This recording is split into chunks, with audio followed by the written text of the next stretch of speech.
Namaskaram and welcome to the chapter 16 of the Seeker's Journal. So in the previous chapter I explained, I gave the description about how the Isha volunteers in Bangalore as well as the brahmacharis and full-time volunteers actually participated in the Isha Vidya fundraising program. And after that I plan to travel to Kailash, and in the meantime, because the dates overlapped, I was unable to attend the laptop master program with Sadhguru. So, as I was preparing for the Kailash, like I mentioned earlier, like I had not ran for a long time, although I was trekking a little bit. Kailash, as we already know, it's very challenging and everything. And the entry, you get the window of, I believe, only 2.5 months or something like that. So you have to travel in that period and come out, because most of the year it's all filled with snow and the oxygen level is very low in that kind of terrain.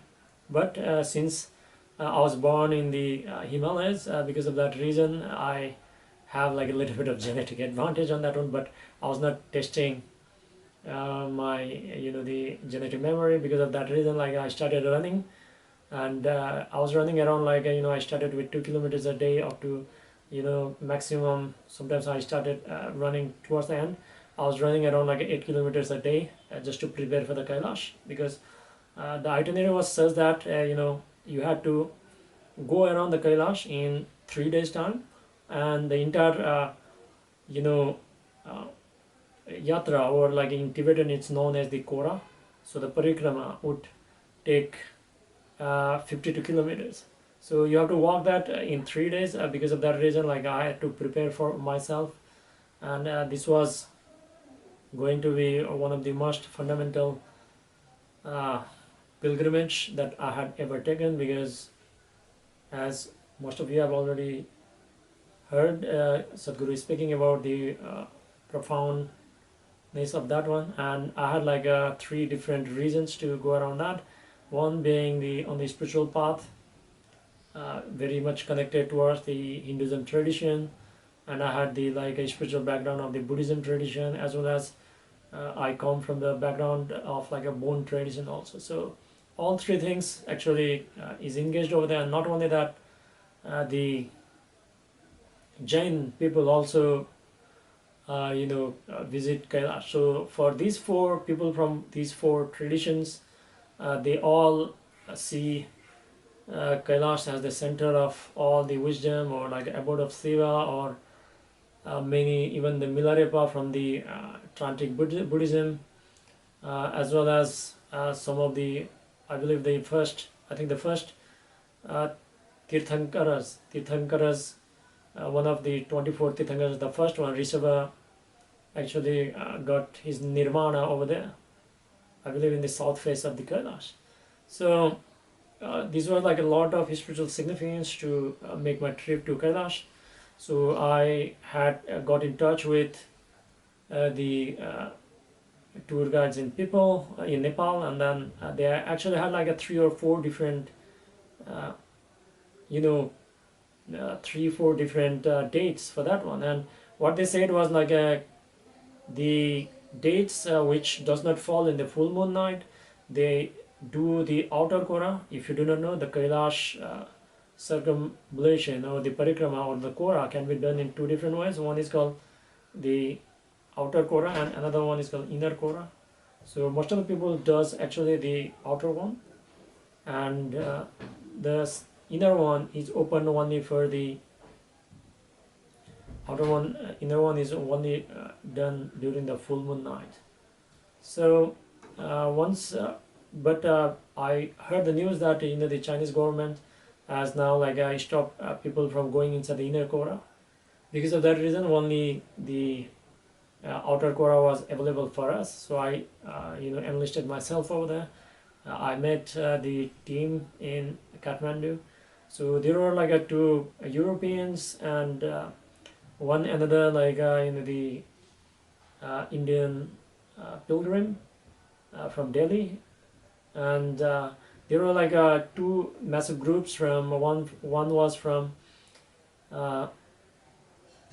from the Maharashtra Pune region, and another group was from the Chennai. So we all like assembled over there, and then we got briefed, and then the next morning we took a bus, and if you know, there was a massive earthquake in Nepal, so the main route to Tibet was actually blocked. So we actually took the another route from the Rasua. So once we reached the Tibet, it was we slowly acclimatized ourselves, everyone, and then eventually we reached the Manasarovar. The Manasarovar is like a huge body of water. And it is quite massive, and it is said that the Tibetans actually walk around that one also. They do the parikrama also. But I think it's around 110 kilometers or something in the entire distance to cover. If you do one circumambulation, that basically means few days. And we as a pilgrims who have been living in the cities, we neither have the resources nor the capability to do that. So we actually did the parikrama with the bus. So the tour bus actually took us around that one, and once they landed into the one side, I actually heard that the government has actually, Chinese government has actually asked people not to go into the the lake for some reason, because they had a bit concerned that the lake was getting dirty or whatever. I do not know, but the moment they landed, they stopped the bus. I just went over there. I took my clothes off, and then on my shorts, I ran into the Manasarovar. So it was the Great Reunion. It was quite chilly. So I dipped. It was not that cold, but when I came out, my the cheeks as well as nose and everything started freezing. So I came out, and then I changed my clothes very quickly, because you can very easily get the hypothermia and then get sick over there. Because it was not my first trek, I've done several other treks in the Himalayas, so I completely understand the risks involved. So once we finished with the Manasarovar, we continued our journey, and we reached to a hill where you can actually see the Manasarovar in one side, and then we can actually see the Rakshastal on the other side. And if you see there's a distinct difference between the two. The Manasarovar lake is full of life. The birds are there, and it was the birds. All the birds were there, hatching and making the nest and hatching their eggs. While on the left hand side, it was quite lifeless sort of. So it was completely different color. The water was completely different color, and then they said that there's not even any fish or anything in that lake, and then they even said that you should not be using the water from the the Rakshastal. So the guides were mentioning different kind of stories. We didn't went very close to that. So after that, we reached to our place where we have to stay there for a night, and then tomorrow we'll be reaching a place called Darchin, from where our Kora would begin, the parikrama. So we sat over there. I did a little bit of sadhana and everything, but I would want to let you know that because of the high altitude and everything, if you are an Isha meditator or something, please, if you are going with the Isha sacred walks, they will guide you everything. If you are not going with them, if you are going with some other guides or something, please at least consult with the Isha sacred walks, what can be done or not to be done. Or you can speak with some of the participants who have actually been with Isha sacred walks to go to the Kailash or any other pilgrimage site which includes the high altitude and extreme weather. The reason being, because I met one Anna during Isha Vidya volunteering, and he had recently went with Isha sacred walks to Kailash. So I asked him what are the preparation we have to do, and then I used that knowledge. So there are certain kind of practices you should not be doing in the high altitude, which requires a lot of oxygen usage and everything. So because of that reason, again, I'm not the person to guide you. every person has got their own different physiology and everything. It's best you take the guidance from the initial sacred walks if you have been initiated into different practices. So whatever practices I could do in that altitude, I did that one. And then in the night, like around 2 a.m. or something, like we came out to see some extraterrestrial activity or something like that in the Manasarovar. I didn't actually experience anything at that time. And at this period of time, like although I had completed my seminar program, like I was regular with that one, but it was still not established. Like I was still in the process. So I was not mature enough at that time, I would say. So hopefully, like next time, if I go back to Kailash again, like I would be more prepared. And once we have finished that, the next day we had to start our Kora. The story is very long. I'll try to keep it as short as possible. And we even asked the people that why the inner Kora was actually closed, because I heard that the inner Kora actually includes the Nandi cave as well as the Saptarishi caves and everything. I was like quite excited to hear about that one, and they said that it actually requires around like 100 meters of the rock climbing to reach the inner Kora part, the inner like a parikrama. And they said that like a few, I think like last year or something like that, a few meditators actually went with their guru to the inner Kora, and for some reason like they didn't came back. And when the Chinese officials went to India, like a police went to India to like check, they found out like only their bodies. So it might be the Mahasamadhi. I cannot really answer that one. But for some reason, like it was a great concern for them. Because of that reason, like they have now banned people from going into the inner Kora. So that was possibly the reason. And then like we started going through the Kora. But I would like to mention you that like nearly 90% of the people cannot actually complete the entire parikrama. The only reason being like most of the people who actually go to the Kailash are actually towards their like the second part of their life. They are not fit enough, or like they are a little bit old to take this kind of challenge. So up to the first parikrama, like first part of the parikrama is like a really good. People can actually walk, or like they can take a pony or like a horse or to reach to that place, and like that is the place where you can actually see the Kailash to its full-fledged beauty. So but the trek starts with something known as the Yam Door. So the moment I reached the Yam Door and I saw Kailash, like I could actually see the Kailash on just in front of me. So I fell down in the floor and prostrated, and I was in tears. I didn't know like what was happening with me. So we started our first trip, and then we went over there, and then the Yam Door was there. And Yam Door is basically, I think many people know, it's just the door of the death, or the god of death. So we actually take the permission to go to the Kora, so that like when you come back, like we'll come back alive. So that is the main idea behind the Yam Door. So we completed the Yam Door and started walking towards the first checkpoint, or the first part of the parikrama. So if you watch like Sadhguru's discourse or anything on the Kailash, like it is actually done in the first stretch.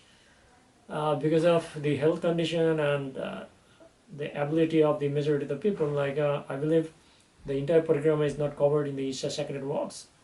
So if you are really interested and if you are fit enough, you can try with the Isha sacred walks first, with the presence of Sadhguru, in which like you will be initiated in certain processes. And at the same time, like if you are interested, you can go alone, or like go with the team. So that like you can complete the parikrama also. I strongly recommend you do a parikrama at least once.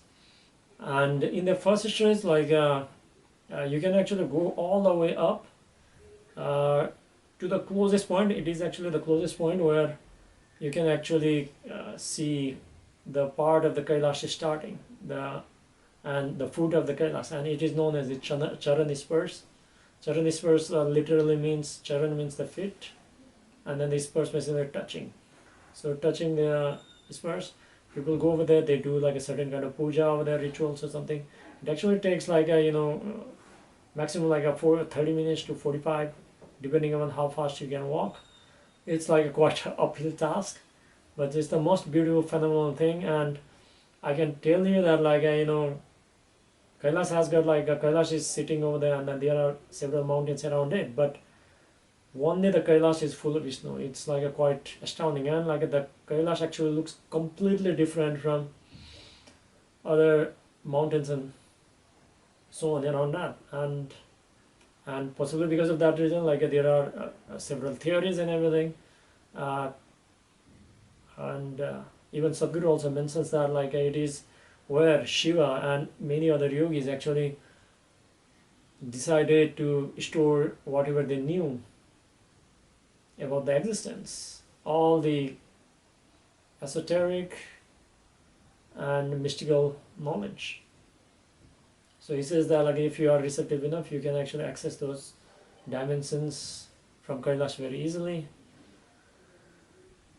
So we went to the Kailash Charani Spurs, and then and like the weather was getting bad very quickly, so we went over there. I meditated a little bit there, and then came all the way back down. And I can tell you, your survival instinct is going to be flared up in that kind of scenario, because in the Himalayas, in the Kailash region, you never know like how the weather is going to change. It's very dynamic. Once it's like you can get a sun, and then the next moment you can actually get rain or snow, anything. So we came back, and then we found out that like I mentioned that like nearly 90% of the people does not actually complete the quota. So a majority of our team members, they were planning to go back to the first checkpoint, and we also been told that I think like there were 5 or 6 people only now who were planning to do the complete quota. So we have been informed that we have to finish, because of some reason, we have to finish the second and third stretch in a single day. So we finished the first quota within 11 kilometers is gone. So out of 52 kilometers, 11 gone. Basically, we got a lot of grounds to cover still. So because of that reason, we started out early morning, and gradually we reached to a place known as the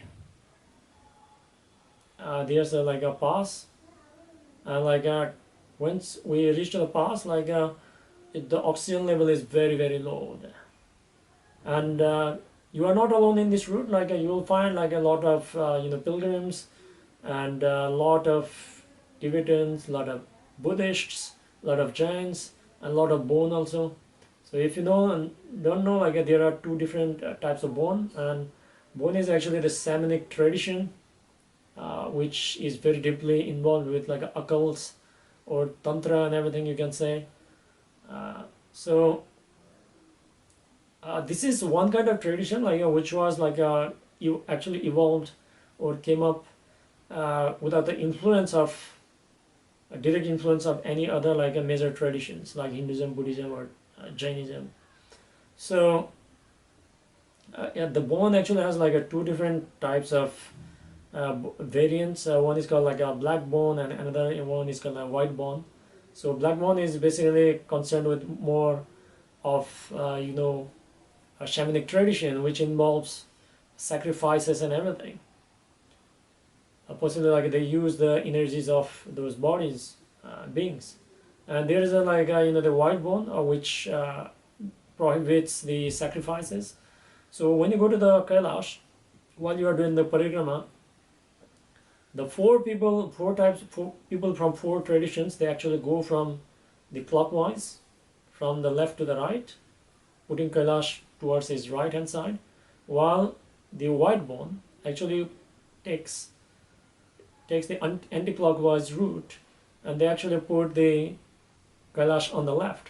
So the Buddhism Jainism, Hinduism, and black bone actually do the kora from the left hand side, and the white bone actually does from the anti-clockwise.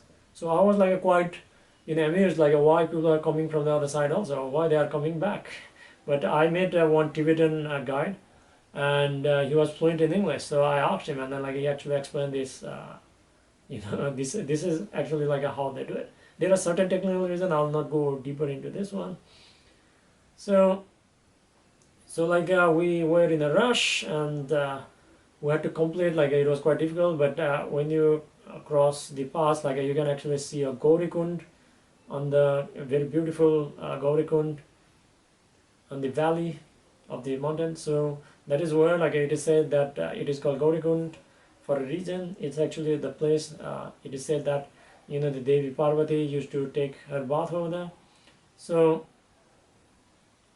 after completing everything, we started taking a route. So there were a lot of pilgrims in there, and you cannot believe that, like it is said that all the Tibetan pilgrims, they actually start early morning, and then they complete the 52 kilometers in a single day. So they go and then come the full circle in a single day. And yeah, it was quite a beautiful experience. And we might think that, okay, like we have been to the Kailash, and we might think that, okay, we are good pilgrims or devotees of Shiva or something. But you cannot believe that, like there are people who don't actually walk during the Kora. What they actually do is like quite astounding. What they actually do it is like they have got the wooden support in their feet and then the arms and everything. And what they do it is like they just bow down during the prostration. They are actually the Buddhist devotees. So they do the prostration just by going around the Kora. Like they don't actually walk their entire way. And it is said that like there was one lady from the Europe who actually did the Kora within, I think, 30 or 35 days. So usually it's not allowed, but for some reason like the Chinese government allowed, and then she actually completed the entire the Kora. So they're like a very fascinating thing. Like some of the European pilgrims were with me, and one of the pilgrim from Delhi, like they all had been to Kailash more than once. It was my first time, but it was their second or third time already. So it actually helped me to like understand like what are the things and other aspect of it. So on the third day, like on the second day of the Kora, like we came back, and we started coming back to like Nepal, and then we concluded our Kailash trip. Like I'll be making a separate video on the other aspects of Kailash and how it feels. But if you ask me, like I've been mentioning all these things, but what is my spiritual significance in this one, in this entire aspect and everything, is I want to tell you that for me, I never found, like I've been to like many treks, and like I've done treks in the South India, I've done the treks in the Himalayas also, but in my entire life, like I've never, for me, like if you want to say, for me, like a Kailash was not a mountain. It felt like alive and everything in my own experience. So I never like saw Kailash as a mountain. I think like it's the same case for most of the people. They may be able to articulate or not or something, and it is the only reason that like all these traditions, although they have been diversified and everything, it still considers Kailash as the the origin of all mysticism and all these spiritual practices and everything, whatever we have now. So before I end this the chapter, I would like to also inform you that the water from the Kailash, like most of the people actually collect the water or stone from Kailash. Like I didn't wanted to carry any stone with me for various reasons. Yeah, but water is something like I wanted to collect because it's recyclable and everything. It's not like a stone that anyway, like I will not be carrying a lot of stone myself, but still I didn't want to remove the stone from the from the Kailash, but water was fine because anyway it is flowing away. So I saw the significance of, I heard the significance of the Kailash water from the southern face, as Sadhguru has mentioned. So I spoke with the local guide, like who actually took us for the trek, and there, like he explained that the water from the Kailash does not actually end up in the Kailash Manasarovar. Most of the people go to the Manasarovar, they collect the water from the Manasarovar and believe that like it's the water from Kailash, and they're completely wrong. If you go and look into the map also, all the entire water actually end up to the Rakshas Dal. Okay. I do not know the reason, maybe like some underground water is also coming, I do not know, but at least from the map point of view, and then what the guide told me, was escorting me, actually told me, and then like all the water is actually going to the Rakshastal. So he told me that like there was a place where we can actually go and collect the water. We went over there, and then I was explaining him like he was interested more into like a Buddhist aspect of it. So I told him like different types of the Tantric Buddhism, and the flag of enlightenment and prayer flags and everything. I told him the significance, and we filled up some water. He also filled the water himself. I had taken like 2 vessels, the Isha copper bottles, to collect those waters, and I got the water. So in case if you want to collect the water, there's a place called Dachen from where like if you walk a little bit up, like there's a water coming from towards. There's a lot of flags over there. I'll be posting the picture here. So you go over there, and then like you can get the fresh water. Don't collect the water down there because the sanitation is not very good. So your water can easily be contaminated. And again, like why you want to collect the water from the Kailash?